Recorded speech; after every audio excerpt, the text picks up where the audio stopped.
project for organizational behavior was that we wanted to make the buff bus run in both ways instead of just counterclockwise, and we wanted to improve the parking situation on campus for students without a parking pass by having a parking lot accessible to everyone.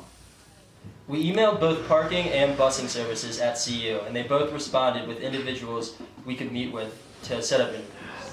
So first we emailed Rita Martin from Parking Services. She was very excited to meet with us until we told her that we wanted to film the discussion.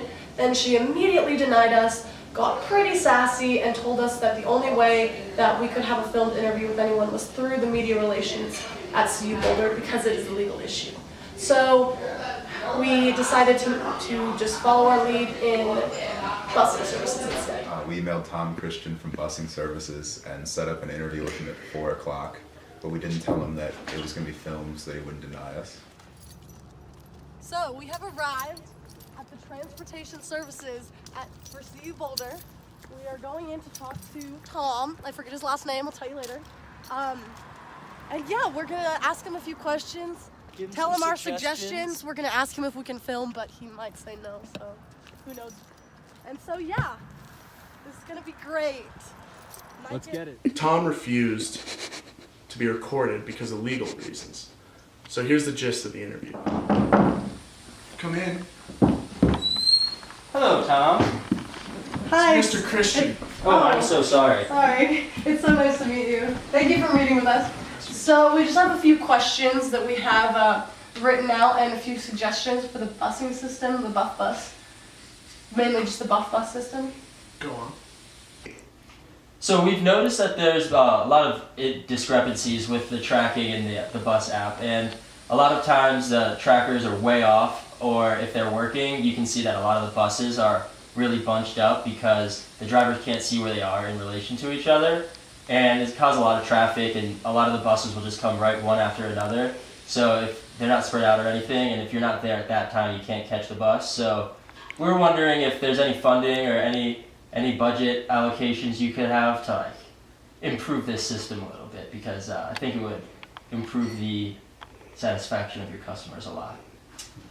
You see, the thing is, Hob, we have no funding, and we need more funding to be able to do anything. But as we stand right now, we don't have the funds to literally do anything. Okay, well secondly, we've noticed that the bus only runs in one direction. It only runs clockwise. So we were wondering if there was any way to get the bus to run counterclockwise, because that wouldn't require very much more funding. It would make it a lot easier for students in different areas, so they didn't have to take the bus for extremely long amounts of time.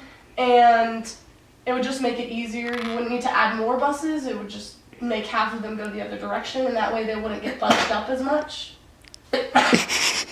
You see, the problem is that we don't have enough time to train any bus drivers to be doing new routes. That was our artist's interpretation of what happened. Obviously, there was a lot more that was said, but the gist of it is that there's not enough funding, and there's nothing that we as students can do. That's all at an administrative level. Together, our group worked as a problem-solving team because we were trying to create general improvements to the CU busing services. Because we're all students at CU and we all regularly use the buses, we had a very high goal commitment to this. However, our goal specificity was not very high because we came in with a lot of vague ideas on how we could improve it, rather than a few well-cut strategies and roadmaps to fix the problem. So if we improved our goal specificity, I think we would have been a little bit more successful. Our team members' personalities really helped during this project. Henry and I both scored very high on extroversion, so we conducted most of the interview with Tom with no problems. Hob scored pretty high on conscientiousness, so he was very good at making sure we were on task and focused.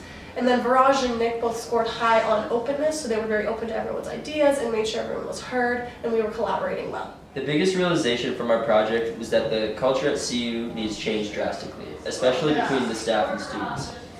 Almost all of our encounters with the transportation and parking services were very hostile, and in our interview we weren't given very good reasons for why our suggestions would work. Until we can create a culture of trust at CU, the current climate will begin to continue to spill into all aspects of our school.